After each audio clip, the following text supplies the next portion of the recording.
Assalamualaikum warahmatullahi wabarakatuh. Perkenalkan, nama saya Nurfauziah Rahmawati dari PGSD semester 6 STKIP Muhammadiyah Kuningan. Di sini saya akan menjelaskan hasil observasi saya di SD yang ada di Kabupaten Kuningan. Terima kasih.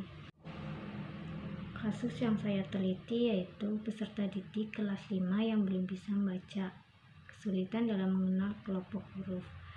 Nah, di sini identifikasi subjek kasus yaitu nama inisial I, tempat tanggal lahir Cigugur 10 Juni 2013, anak kedua agama Islam, jenis kelamin laki-laki, hobi bermain game, kelas 5.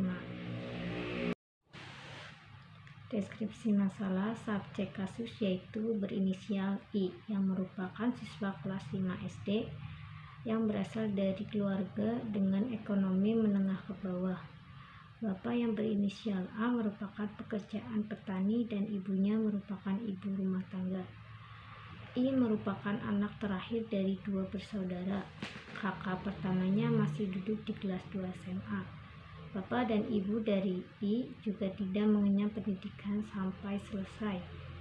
Ibu dari I bahkan hanya SD.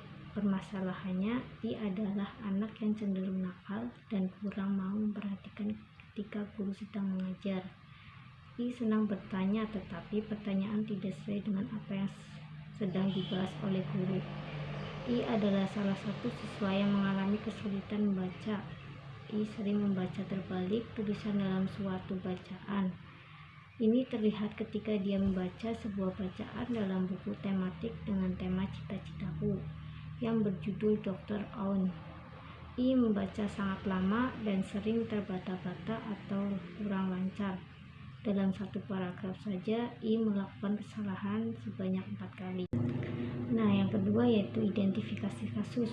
Berdasarkan masalah yang telah dijabarkan di atas bahwa I sulit untuk disuruh membaca dan menulis, dapat diidentifikasi bahwa ketika I sering terlihat malas dan tidak mau mengerjakan terutama pada saat pelajaran bahasa Indonesia, sering mengalami kesulitan dalam memahami apa yang dibaca, dalam arti anak tidak mengerti isi cerita teks yang dibacanya, sulit mengeja secara benar, sering terbalik dalam menuliskan atau mengucapkan kata, lupa meletakkan titik dan tanda baca lainnya.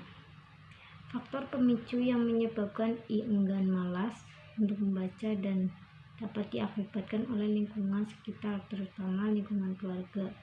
Kurangnya perhatian dan penanganan di rumah menyebabkan kurang berartinya penanganan dari pihak sekolah. Karena kasus kesulitan membaca yang dialami oleh I memerlukan dukungan dari pihak orang tua juga. Nah, yang ketiga yaitu analisis data. Pada tahap analisis data, mencari data dengan mencari informasi dari teman sekelas, teman satu sekolah yang dekat dengan I, guru yang ada di sekolah, termasuk guru yang mengajar mata pelajaran, dan wali kelas. Juga mencari informasi dari keluarga, saudara-saudaranya, dan teman di lingkungannya. Data dan informasi yang dicari dapat berupa pendapat atau observasi lingkungan pelaku sehari-hari di sekolah ataupun di luar sekolah.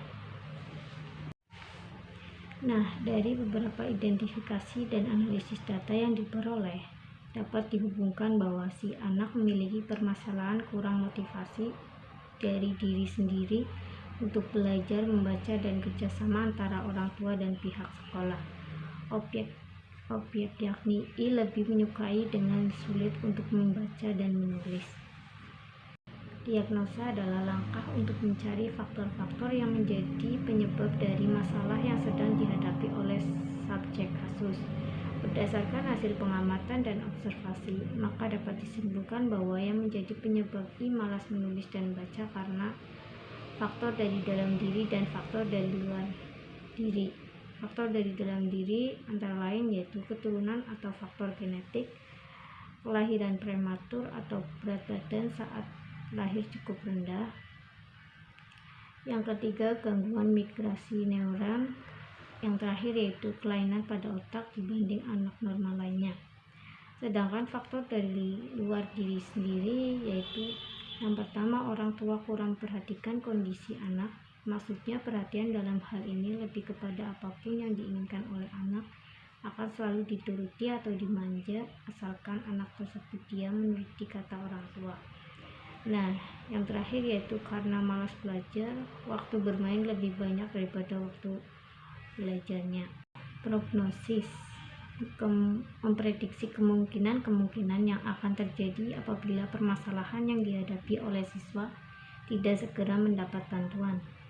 Yang pertama yaitu kesulitan dalam berkomunikasi dengan masyarakat, hubungan sosial menurun, ketinggalan pelajaran di sekolah, bisa tidak naik kelas atau tidak lulus ujian. Dengan berbagai usaha atau strategi yang berisi agar dapat mengetahui efektivitas bantuan yang diberikan, salah satunya yaitu memberikan perhatian dan motivasi kepada siswa. Guru memberikan perhatian dan motivasi kepada siswa yang mengalami disleksia dengan bimbingan dalam membaca supaya minat baca siswa bisa tumbuh. Selain motivasi, guru juga memberikan perhatian secara khusus kepada siswa yang mengalami disleksia, menggunakan waktu luang untuk membimbing belajar membaca, pemberian jam tambahan bimbingan belajar dalam pelaksanaan pembelajaran. Guru menggunakan metode yang bervariasi untuk menambah antusiasme siswa dalam belajar membaca.